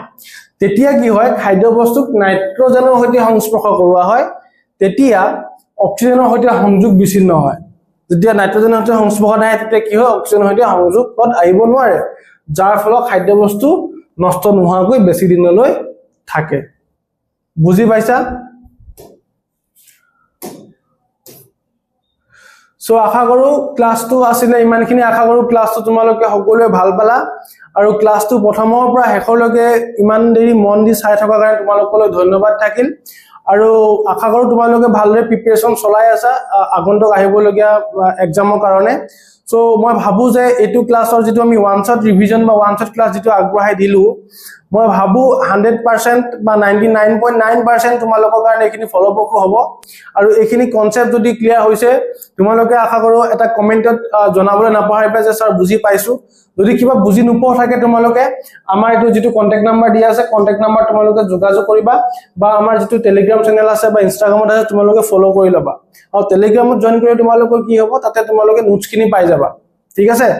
আশা কৰো ক্লাসটো ভাল পালা এটা পুনৰ ওয়ান শট ভিডিঅ পুনৰবাৰ লগ পোৱাৰ আশাৰে আজিলৈ আহিছো চাই থাকিবা কনসেপ্ট ইয়াৰ থ্যাংক ইউ